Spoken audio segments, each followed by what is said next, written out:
Assalamualaikum warahmatullahi wabarakatuh. Kembali lagi bersama Ibu Azmi Saputri Situmorang dalam pelajaran matematika. Nah, kita akan melanjutkan pelajaran kita mengenai pola bilangan, yaitu mengenai apa? Mengenai konfigurasi suatu objek pada pola bilangan. Nah, bagaimana sih? Yuk kita simak video berikut ini. Halo anak-anak sekalian, kembali lagi dalam pelajaran mengenai pola bilangan. Nah, yang akan kita bahas pada saat ini yang bagaimana sih? Nah, pada video sebelumnya kita sudah membahas mengenai pola bilangan ganjil. Nah, kita akan melanjutkan materi kita yaitu mengenai pola bilangan genap atau konfigurasi objek pada pola bilangan genap. Nah, coba kita perhatikan objek berikut. Nah, yang pertama itu terdapat sebanyak 2 bulatan, selanjutnya ada yang kedua, ketiga, dan keempat. Apakah ini membentuk sebuah pola? Coba kita cek ya.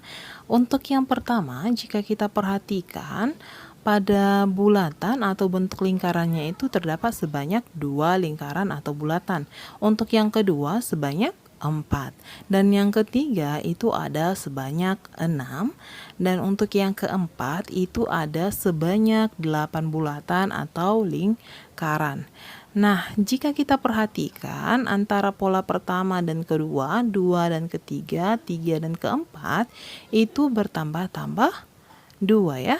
Ada dia pertambahan 2 lingkaran atau bulatan. Jadi 2 ke 4 itu tambah 2, 4 ke 6 tambah 2, 6 ke 8 pun juga bertambah 2. Jika kita perhatikan 2, 4, 6, 8 itu merupakan bilangan apa? Iya, itu merupakan bilangan genap. Sehingga untuk konfigurasi objek ini itu kita sebut sebagai pola bilangan genap. Kenapa? Karena objek tersebut itu membentuk pola bilangan genap karena jumlahnya habis dibagi 2 atau merupakan kelipatan 2, yaitu 2, 4, 6, dan 8. Oke, berdasarkan pola yang tadi, jika kita bentuk dalam suatu barisan bilangan, maka barisannya berapa? 2, 4, 6, 8, dan seterusnya. Nah, dari barisan ini kita tahu untuk suku pertama itu kita misalkan dengan U1 itu adalah 2, suku keduanya berapa? 4, suku ketiganya U3-nya 6, suku keempatnya atau U4-nya berapa? 8. Nah, jika kita teruskan itu akan bertambah-tambah 2. Sehingga bisa kita cari suku kelimanya itu adalah atau U5-nya 10. Suku ke-6-nya tambah 2 dari 10, 12. Suku ke-7-nya 14. Suku ke-8 atau U8-nya itu sama dengan 16. Nah, lalu bagaimana jika ditanya itu adalah suku yang ke-100? Loh, gimana? Apakah kita harus tambah-tambah 2 sampai ketemu pola bilangan genap yang ke-100? Nah, caranya sama seperti bilangan ganjil kemarin, kita harus mencari pola atau rumus suku yang ke-n. Nah, dari sini kita cek dulu untuk yang pertama itu 2-nya ada sebanyak 1, maka itu 2 kali 1, hasilnya berapa? 2. Kemudian untuk yang kedua 2-nya ada sebanyak 2, berarti 2 kali 2, totalnya berapa? 4. Nah, selanjutnya untuk yang ketiga 2-nya itu ada sebanyak 1, 2, 3, berarti 2 kali 3, benar nggak 6? Iya, benar, ada sebanyak 6. Untuk yang keempat, 2-nya ada sebanyak berapa kali? 1, 2, 3, dan 4. Berarti 2 kali 4. Benar nggak ada sebanyak 8? Iya, ada sebanyak 8 untuk suku yang keempat. Nah, jika kita perhatikan, yang tetap siapa? Angka berapa? Angka 2 itu tetap. Yang berubah yang mana? Iya, yang 1, yang 2, yang 3, yang 4. Nah, 1, 2, 3, 4 itu kita sebut sebagai n, karena dia yang berubah-ubah ya. Nah, 1 menandakan U1, 2 menandakan U2, 3 menandakan U3, 4 menandakan U4. Sehingga untuk rumus pola yang ke n, pola bilangan genap, itu kita gantikan aja yang 1, 2, 3, 4 tadi menjadi apa? Menjadi N. Yang tetap siapa? Yang tetap itu adalah 2, sehingga UN atau suku ke N itu sama dengan 2 kali N atau 2N. Itu untuk pola bilangan genap. Oke, coba kita masuk ke contoh ya. Contohnya pada pola barisan bilangan genap, ini bilangan genap ya. Yang A, tentukanlah suku yang ke-100, yang B, suku yang ke-999. Oke, suku ke-100 berarti U100. Berarti N-nya berapa? N-nya 100, gantikan N-nya menjadi 100. Berarti 2 kali 100 sama dengan 200. Berarti suku ke-100 pola bilangan genap itu adalah 200. Selanjutnya yang B. Suku ke-999 berarti U999.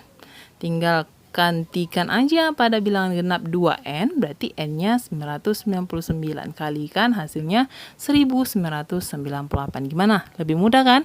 Daripada kita menentukan barisannya sampai yang ke-999.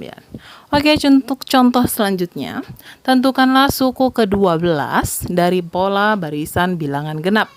Yang kedua, tentukanlah jumlah suku ke-8 dan suku ke-12 dari pola barisan bilangan genap. Ingat ya, yang kedua itu jumlah. Oke, kita cek dulu nomor 1, suku ke-12 berarti U berapa? U12 dari barisan bilangan genap berarti 2N. N-nya gantikan menjadi 12. 2 kali 12 sama dengan 24. Gimana? Benar nggak ya? Coba kita cek ya. Benar nggak suku ke-12 itu hasilnya adalah 24? Oke, kita cek. Suku pertama 24. 1, 2, 3, 4, 5, 6, 7, 8, 9, 10, 11, 12. Benar bahwa 24 itu merupakan suku yang ke-12. Benar ya? Mudah kan? Oke, jadi tidak perlu lagi menyajikan satu-satu, tinggal menggunakan rumus. Oke, kita cek nomor 2, itu yang ditanya adalah jumlah suku ke-8 dan suku ke-17. Jadi kita cari satu-satu dulu ya. Suku ke-8 berarti gantikan N-nya dengan 8, berarti 2N sama dengan 2 kali 8, 16. Selanjutnya kita cari lagi suku yang ke-17, gantikan N-nya dengan 17, yaitu 34. Sehingga yang ditanya itu adalah jumlah, maka jumlahkan antara suku ke-8 dijumlah dengan suku ke-17. Hasilnya 16 ditambah 34. Hasilnya adalah berapa yuk? Hasilnya adalah 50. Mudah ya, kalau jumlah berarti cari dulu suku ke-8 berapa, suku ke-17 berapa. Oke, sudah kita bahas mengenai pola bilangan ganjil dan genap. Yang lainnya nyusul ya, nyusul di video yang selanjutnya. Oke, mudah-mudahan anak semua paham dan mengerti. Oke, untuk mengasah pemahaman anak-anak sekalian, coba dikerjakan tugas berikut. Terdapat tugas nomor 1, 2, 3, 4, dan 5. Jika tidak paham, coba tanyakan langsung ke ibu ya. Terima kasih. Demikianlah pelajaran kita pada hari ini. Mudah-mudahan anak-anak bisa paham dan mengerti. Oke, sampai jumpa minggu depan.